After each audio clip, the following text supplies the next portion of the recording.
This is Just Say HIE, the official podcast of the Hope for HIE Foundation. I'm Betsy Pilon, your host, bringing the stories of the HIE community from around the world to you, our listeners. Hope for HIE is a nonprofit organization and the largest collective of HIE families anywhere in the world, and each story across all outcomes has its own version of hope to share. Join us as we explore each unique journey and connection. And our first guest for this new initiative through Hope for HIE is Annie Goeller, who is the current Vice President of PR and Marketing on Hope for HIE's Board of Directors and has been serving since, I believe, 2015, Annie, right? Yeah. It's been a while. It's crazy, isn't it? Yeah. And so you are actually stepping off the board at the end of Awareness Month, but I thought it would be really fun to bring you on as the first guest because your efforts for building Awareness Month have been, you're the reason why we have this and why we've been so successful to get the word out and through different initiatives. So I'd love for you to first and foremost start at the beginning and kind of talk about your daughter Emma and your HIE story, and then get into a little bit about how you, felt either arm wrestled into or just compelled to join the board of directors and build some fun things with Hope and take the foundation to new places. Absolutely. So our Emma was born in 2011 and had a rough delivery. So then she had her very first helicopter flight to the children's hospital in our city where she was cooled. And they did a great job with helping her and really saving her life. So we were really grateful for them. And then it was, the wait and see. We don't know what's going to be, but I do remember being in the NICU and them telling us, like, we don't have any other babies here right now with HIE and couldn't even really tell you the last time we had one. So it was kind of like, whoa, like, what does that mean? And I don't even know what this is. And like, now it sounds like this super rare thing. So we, got home from the NICU after 3 weeks and settled into life. And then I went Googling because that's what you do, obviously. So started trying to figure out, what is HIE? What does this mean? I know they said it's rare, but is there anybody else that I could talk to that has been through this and who knows how to navigate all of these things that are being thrown at us with specialists and trying to figure out childcare and, how are we going to manage therapies and just all the things. So when I found Hope for HIE, the first thing I came across was like a Yahoo member board, which is like so old. And so I reached out to like the admin there and was like, I'm dying to connect. I really, really want to talk to other parents. And it probably took her maybe 12 hours to respond. But in my head at that moment, it was like the longest time ever, just waiting. And so then she had directed me to the Facebook group, which at the time was very small, only maybe a couple hundred families. And I don't even think Emma was a year old by then yet. And started talking with other families and feeling like, oh my gosh, there's finally some people who get this. Like, I feel like we're not so alone anymore. I feel like I have people that I can, talk to about this, but people who can really help me because they've been here. And that was really huge for us. I felt like mentally and emotionally, that was like a big turning point for us to feel like, we have the support of friends and family and always will have that. But it's different to have that support coming from other people who have been where you are. So, we stayed in the Facebook group for a while, watched it grow, got to meet lots of people, including Miss Betsy here, and started seeing more organization come about. And as soon as I saw that there was, we're turning this into a thing, like we're going to make this into a nonprofit. We're going to like expand this. We're going to make this into more than just a Facebook group. And I think I was the one who was harassing you, like, Betsy, how do I get involved? Like, this sounds so cool. And oh my gosh, I work in communication. What are the chances? So I started doing some volunteer work and then eventually joined the board in the marketing type role, which was kind of new for me because I had been on the like newspapering side, but hadn't really done the whole marketing side. So there was a lot of, hey, Betsy, I have a question. But it was really collaborative. And then I feel like things started slowly taking off. And then over the last couple of years, it was like, kapow, and like really took off like a rocket. And just for me, being able to be a part of that has just been, I don't know, just so special to me to be able to watch this organization grow, to watch the number of people that we're reaching grow and grow, and how quickly we're reaching them now. I mean, we're reaching families while they're still in the NICU. And I think, gosh, that would have been so cool to have when we were in the NICU. And, it couldn't happen for us, but it can happen for so many others. So that has been awesome. I had a childhood friend that I grew up with whose son was born with HIE. She lives across the country from me now.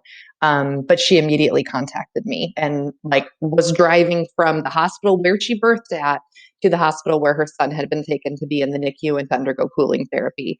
And she was, of course, very scared and very upset, but was like, I know you've been a part of like a group or something, and I just really want to connect. And so immediately got her into like the new to HIE group, and she found support right from the very beginning, which was very critical for her in getting through that journey. So that was like super special to me. And I think we were at the board retreat when that happened too, because I like took the phone call and then ran out into the other room and was like, oh my gosh, you guys. So just like a even more boost of like, this is why we do what we do, which is just super cool. Yeah, I remember that moment in particular, and just thinking about how ironic and how, I mean, there's just been so many stories like that in our network, and just thinking about, the why of, not only for obviously our own experiences of what has, driven us all to want to give back and grow this and things like that, but it's really those connections. And I thought, just like witnessing that, secondhand, and then going, wow, this is exactly why we're doing this, is because, we know and care about so many people. And then when it happens to someone else because of, the incidence and prevalence, we get to then have created this space that welcomes people and supports people. And they have that connection from the get-go. And I mean, and nothing can be, everyone would like an Annie Goeller at the beginning of their experience, and so I think, that story always resonates with me, with hearing about that, and, even hearing her reflection as well. I know there was a blog post about both of you and things like that that was written, and it's just such a different dynamic, and I think just a forever bond that you will have with her in such a unique way, and we're able to be there for her in a way that truly no one else, I'm sure, in her life could be. It's really amazing. Yeah, it was really meaningful to me, to be able to be there for her in that moment when she's just getting the news and not sure what is this going to look like, and being able to tell her, like, whatever it looks like, it's going to be okay. Things are going to be okay. You guys are going to move forward as a family, and you're going to have all of these people backing you and being there for you. And Cole, her son, is the cutest little boy now. Love seeing him, love seeing how well he's doing. So it's wonderful to be able to have that support. That is just so amazing. And so let's talk, because it's going to be April. And when this airs, it will be April. Woohoo! And this is going to be our 6th HIE Awareness Month.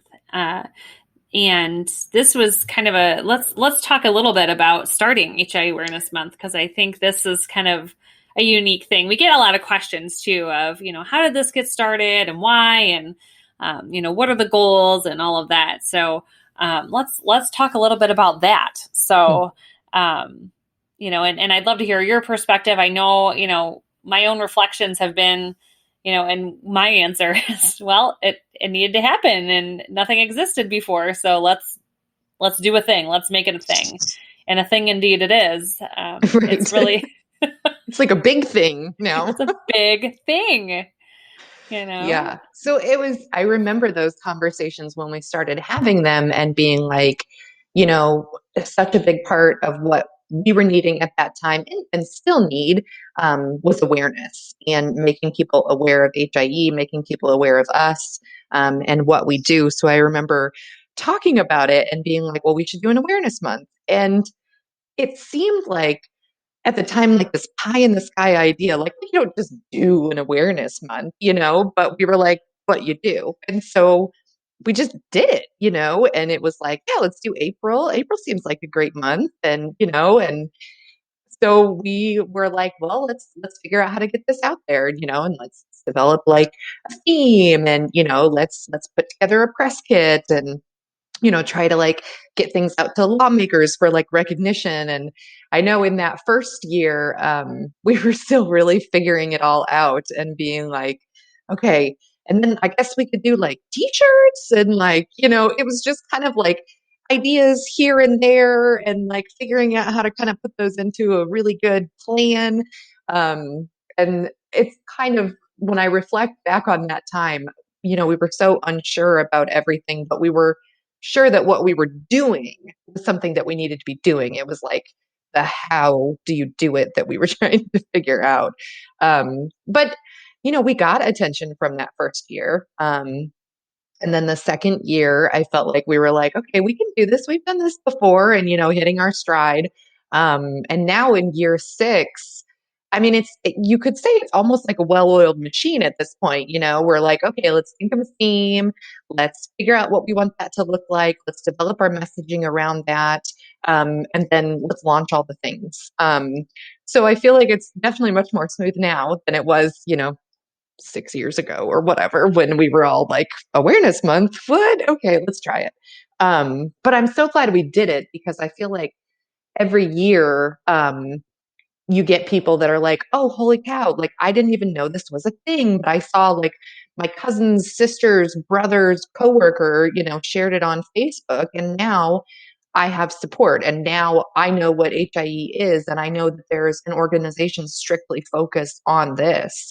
And I think it's really cool to see also how far our message has carried, because in the beginning, I feel like we were hitting the US and especially hitting like our Midwest folks, really well. But now you see it carrying worldwide, and people all over the world are sharing this message and posting their stories and talking about their experience. And it's just so cool to see how far we've been able to go with that from these, really small starts that we had in the very beginning. Yeah, I like to call it spaghetti on the wall. It was absolutely spaghetti on the wall. It's like, we think this is a good idea. We'll try this. And if it works, great. And if it doesn't, we'll try something else. Right. We're like, should we do a week? Let's do a month. Yeah. We're going to take up a whole month of space. We have a lot to say. There's a lot of things to say and a lot of people to say them. So well, now, and I feel like a month almost isn't enough with all the messaging that we want to put out and all of the families that want to participate and want their stories shared. We like start scheduling and we're like, oh man, why is April so short? Like. I know. And now so let's talk about this upcoming, or I guess when this airs, it'll be in the midst of Awareness Month. But this year's theme is Team Hope. And we have had, like you had mentioned before, a huge just uptick in growth the past couple of years. And so our team that originally, as we launched, was really our board of directors and our community, our worldwide community. now we have our medical advisory board and our council of advisors and our partners in hope and just all of these incredible different groups that are a part of our organization and our awareness efforts. And it's just pretty wild to see that growth. I mean, Yeah. it's pretty fun to see where we have started and where we are going. And I Mm-hmm. guess because we've talked about this and that there's a theme, is there a specific theme that has resonated the strongest for you over the years? Because we've done now 6 of them. So I'm just curious if you have a favorite. I don't know. I mean, I'm loving the graphics that we have for this year. Oh, they're so freaking cute. Um, and I do like the message. One of my favorite ones was our Choose Hope campaign. That one just meant a lot to me because it's a conversation that you and I have had a lot, and that we've had a lot as a community. That um, part of your mindset is being able to look at the situation that you're in and still be able to choose hope. And we've had conversations about this. My Emma, she has a wheelchair, she has a feeding tube, she has a communication device. And, you look at that from the clinical side and she's labeled as severe. But you've met Emma, and that girl is sass and smart and sweet. And, there was probably a time a long time ago where I think it was hard for me to choose hope. But at this point, so much of what I see are opportunities for where we can go next. You watch as technology develops. When Emma was, gosh, I think 2 or 3, we tried an eye gaze communication device and it was not working for her. The technology just wasn't ready. And now she has one and she plays games on it. She sifts through menus to be able to tell us what she wants. She does all these things with it that wasn't possible 7 or 8 years ago, but now it is. So what else could be possible 5 years from now or 10 years from now?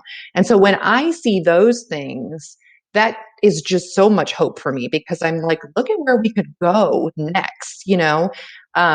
She had a baclofen pump put in last year, and she wasn't capable of doing a power chair before, but now it looks like she probably will be able to. So again, advances in technology, advances in her care plan have allowed us to open up more opportunity for her, which is super cool. So when the Choose Hope campaign, that resonated a lot with me, because I'm thinking to myself, what do I choose hope in every day? Well, here are the different things that we choose hope in, because that's what keeps us going. That's what keeps you saying, yes, I can do my 10th appointment this month with a specialist, because when we're done with that appointment, we have X, Y, and Z to work towards, and we have a new plan to help her be the best Emma that she can be. So that one was really, really huge with me. Yeah, I love that. It's like I think those of us that have been in it for a hot minute have seen this med tech in particular. It's like it has to catch up to these kids Mm-hmm. because I mean, and it is amazing to see, and communication in particular is an area of focus that I know we've talked about too with the foundation, and really trying to turn the tide of, and I think we've seen a shift, and we've started to see a bigger shift where, for the longest time, the first, couple years for every new family was like, are they meeting their physical milestones? And if Mm-hmm. they're not, then what? We're just going to keep trying to do all the things to try to have them meet physical milestones. Right. And then meanwhile, especially for our kids that, might, be delayed in gross motor Mm-hmm. or have, more of those difficulties or, not be able to communicate verbally, behaviors are exacerbated because they're trying to communicate and they have no way to communicate. So, and as soon as you get them a way to communicate, things get better because they have a voice and they can be heard through their own means. And I love, I think like Emma's such a great story because of that, like, and to see her, really, really grow and, and develop and have her voice, and to see how many kids should and need that, and the earlier the better. So I think that continues to be, when we talk about things to advocate for, and to the exciting things about where things are for our kids. I know we've said this a bunch of times too. If you're going to have a child born and have a disability, now is about one of the best times in history to have that, because you have access to so many things than you would have otherwise. And I think that, that is such a wonderful point to bring up, because, I'm excited to see where things are in 10 years. I mean, it's going to be a total game changer.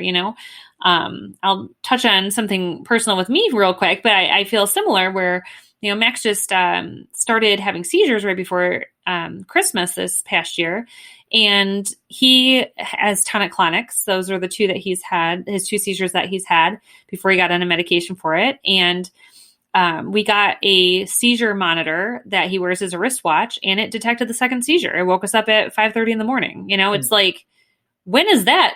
I mean, that to me is astounding. Oh, yeah. And that technology, is a fairly new technology. And I just think about all the other things with neuro that is going to continue to move forward, because that is a huge peace of mind for the middle of the night. And to think about, again, like, what other things are there, moving forward that can help, whether it's, there's DBS, deep brain stimulation, there's, like you said, the baclofen pump, there's just all sorts of different things that can help improve quality of life, which is, and living each child's best life, as we like to say too, So I love hearing about that. And I think that is one point in particular with communication that is so critical for families to hear, especially, those that, the first couple of years going, yep, this is going to be a different journey than I anticipated. And how can I get my kid communicating? So important. Absolutely. Such a great point to bring up. Yeah, absolutely. I feel like we've become like a baclofen pump spokesman since Emma got hers, because I've had several families that have reached out and talked to us about it. And then I've been like messaging with them while they're like getting through surgery and recovery. And, but it's not right for every kid. But I think, speaking of technological advances, when this option was first brought to us probably 5 years ago, at the time, Emma was too small anyway. But I was also concerned about, the failure rate and what improvements are being made to make sure that this is a device that works. And so when we had our trial, which, they do to see if it's going to work for them, they put the baclofen into their spine in kind of a quick procedure to see if it's going to make a difference, which, big difference for Emma. And we were so excited.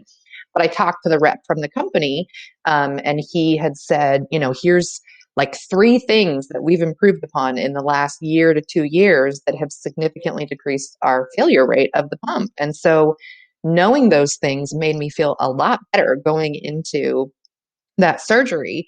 But it's the technology that is like constantly moving, and they're starting to develop things now with the newer iPads where they have eye gaze communication, and you can get apps that will allow your child to use that to speak. And 2 years ago, that was not a thing, but Apple is like constantly improving it to try to make it work for everyone. So I think, especially as you see this technology develop, we're also going to see it become more feasible for families to get their hands on things, because some of these devices, as we all know, are very expensive and can be hard to get. It can be based on where you live, but if they develop something like a tablet that can do it, it is so much easier for families to get. So I get excited when I see those advances happening and think about how great it's going to be for our community as it continues happening.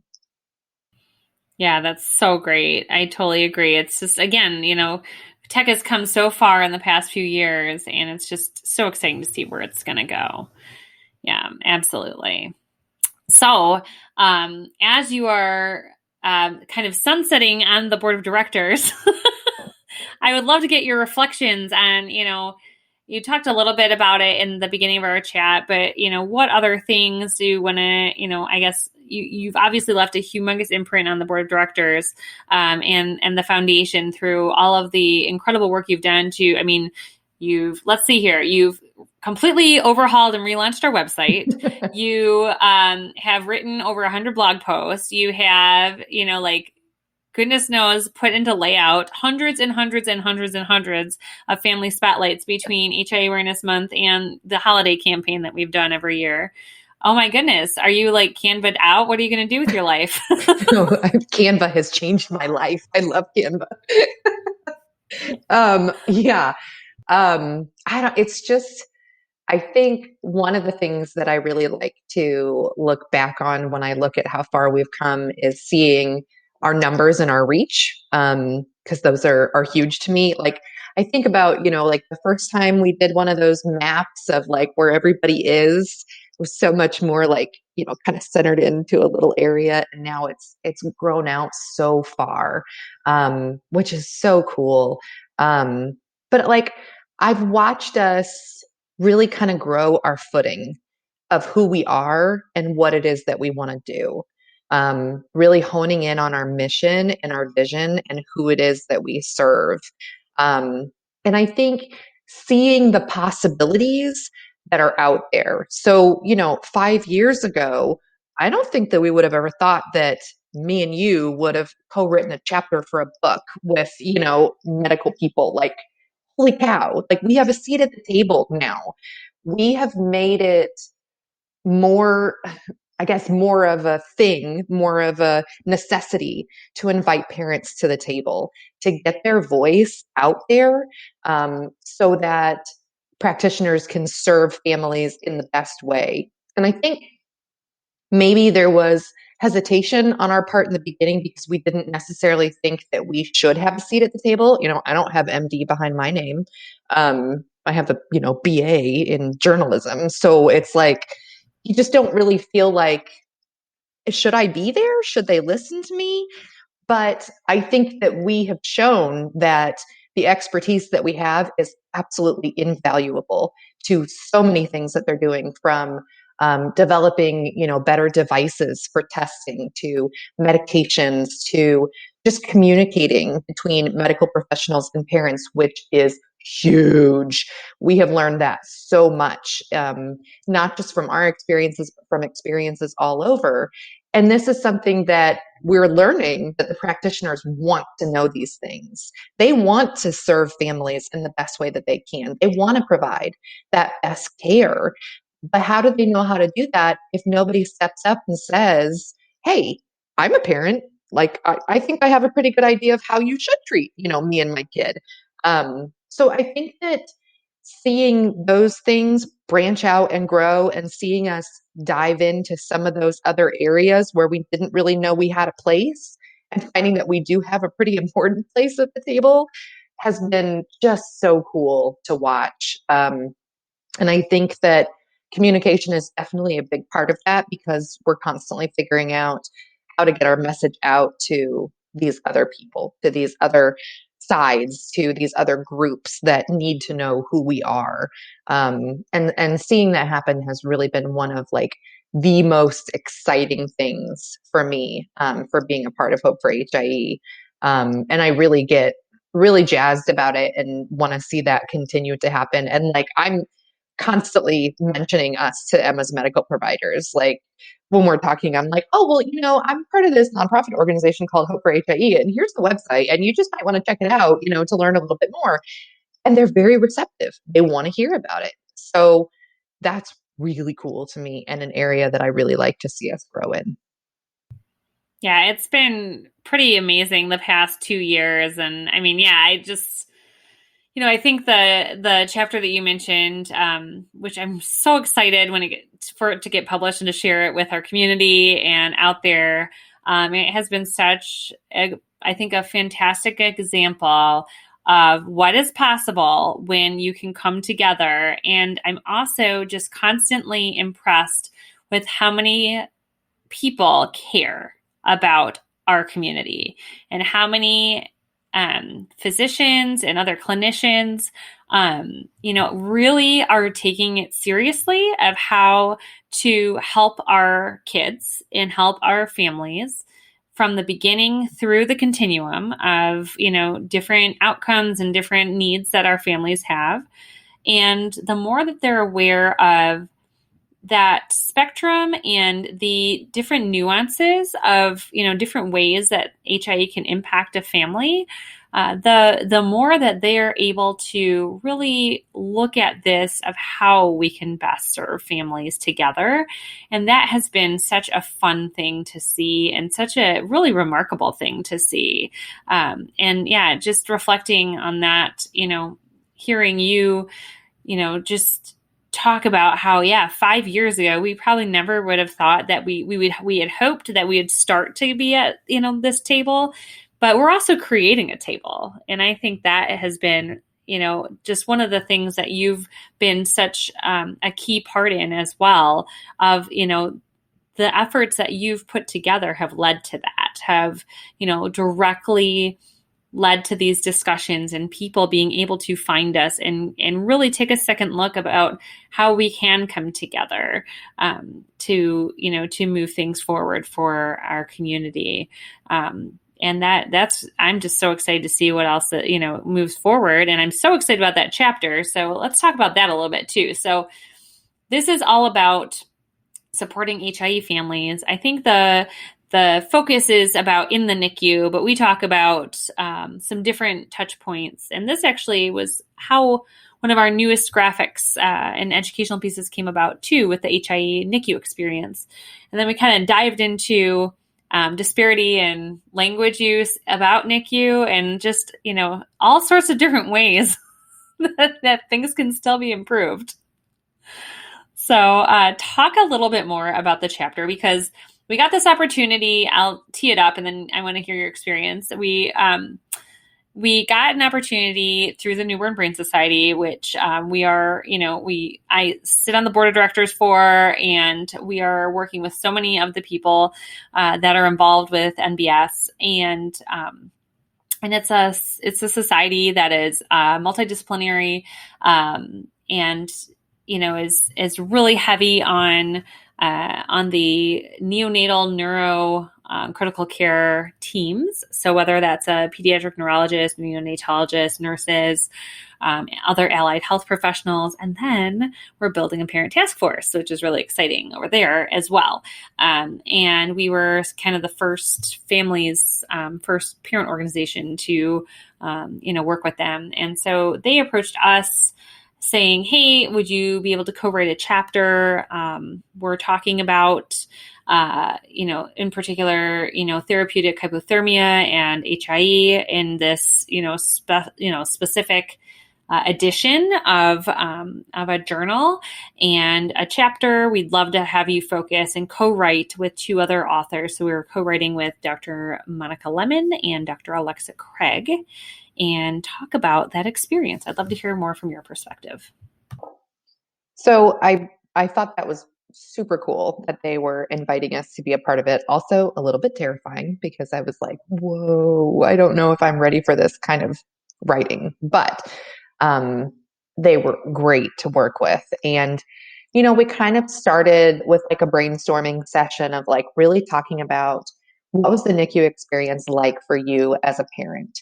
And, we talked about the different like stages that you have with your NICU experience, so you've got like the birth or the injury event happening and just the complete shock that you're in, the totally not understanding what's happening. It's like a mindset all on its own. And really trying to help people understand like what it feels like to be, in that moment of trying to figure all of this out. Just trying to even come to grips with like what just happened. So, we kind of talked about that. We talked about, like MRI day being like a big thing, which I have found, and I think you have found too, that this has been like a shock to medical professionals, that this is like a day that is stuck in our brains. And it absolutely is. I think you talk to like any HIE parent and they're like, oh, I remember MRI day. I remember that very clearly. I still remember it very clearly, and not even really understanding like what truly an MRI even was, like what are we going to find out from this? And like, what is this really going to show to us? And, really trying to process these results that they're giving you that for many of us is your very first experience with anything medical besides like, I think I might have strep, like might have broke my arm, like it's not something that most of us have very much experience with. And then they start using all these terms that you totally don't understand. You're still trying to process what happened maybe 2 days ago. And so it's like a whole thing on its own, which I think is enlightening for medical professionals to learn these mindsets that you're in. And then you get to the point of like, okay, well, we have these results. Let's figure out what our treatment plan is, and let's figure out moving forward and how do we, do these things of like getting you ready to go home, and like what does all of this mean, and that's kind of like a whole thing there. And that can be, who knows, that can be several days, it can still be several weeks. The time frame is really going to be different, and that's when more support is going to be needed, more understanding of like trying to put all of these pieces together of what happened when the injury happened, what did these test results show, and what does that mean for my child and my life, and what are we going to do to try to even get home. And then there is, okay, we're home now. I don't have the beeping monitors of the NICU. I could sleep, but I don't know my constant, heart rate and respiration rate and blood pressure of my child. So I'm totally freaking out right now. So it's like breaking it into those things. One makes it really relatable to families, because I think everybody remembers those stages that they went through. But I think it also really helps break down to the medical professionals that really do want to help. They really do want to help families of how to be sensitive to what people are going through. Why you might have just explained, this test result to somebody 2 hours ago, and now they have questions and are still not understanding because of all those mindsets. So I think helping people understand the emotions and the mindset that people are in, and the absolute stress and trauma that the situation brings, will only help with treatment and care given to those families. Um, and we did, to help with this and to help kind of back up the claims that we were making, we did a survey of our community. And I think that was extremely telling. And one of the big things that we saw was families talking about the communication side and what they thought could have improved there. And that was a lot of different things. I think people had a lot of experiences, some of them as simple as like, I just wanted someone to sit down face to face with me and talk with me. But some of what we were seeing was, I didn't even know what HIE was. Nobody told me HIE. And then I got home and I read our discharge paperwork, and I see this thing on there, and I'm like, if I would have known that was there, I would have asked so many different questions.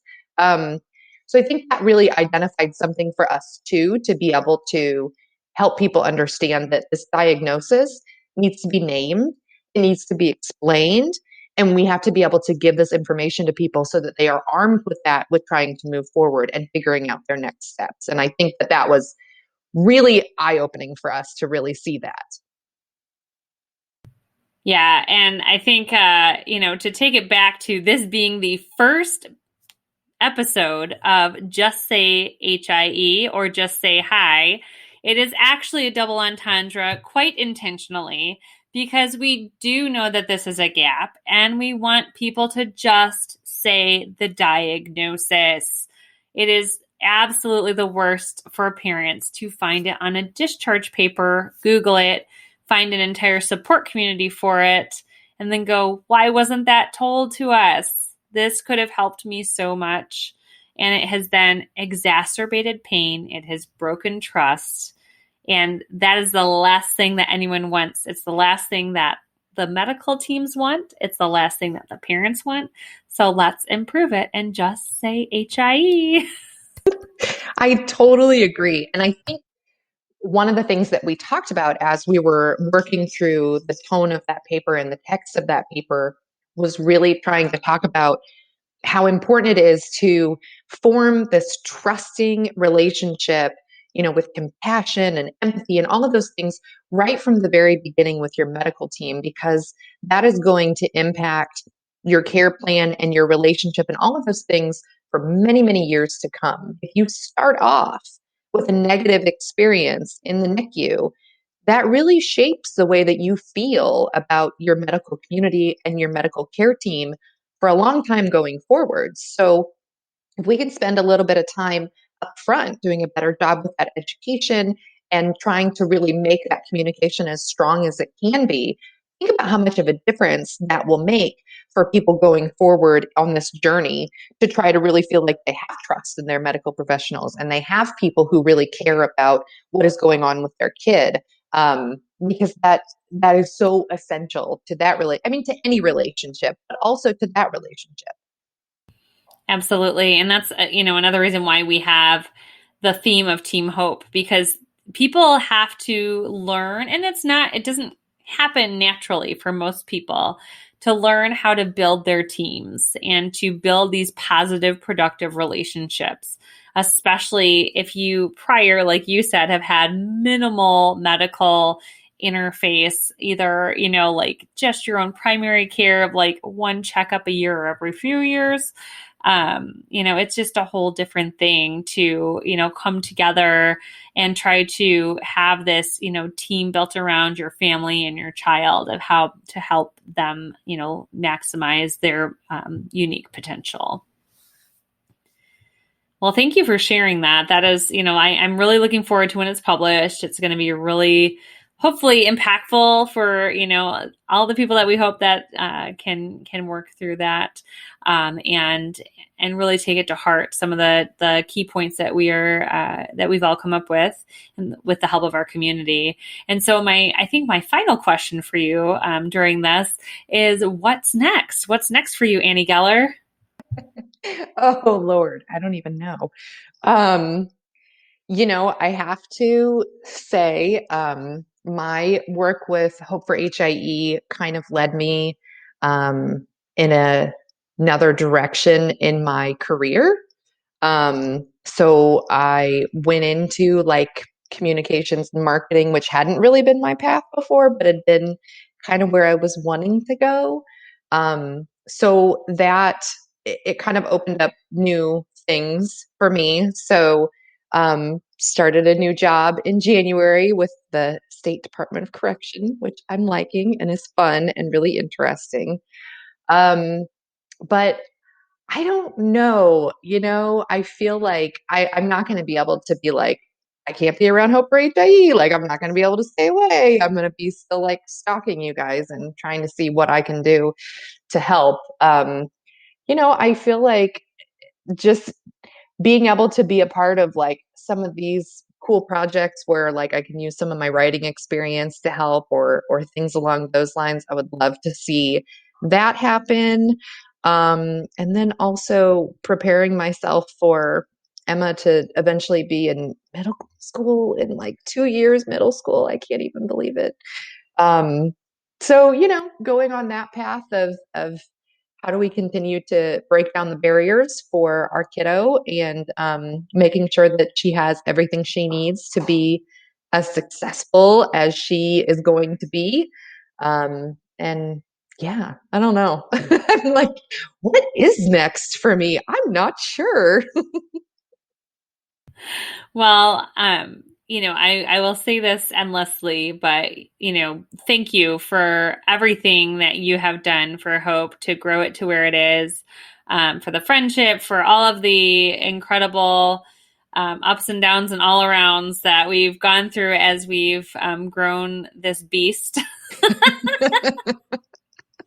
And you have definitely made a lot of spaghetti stick.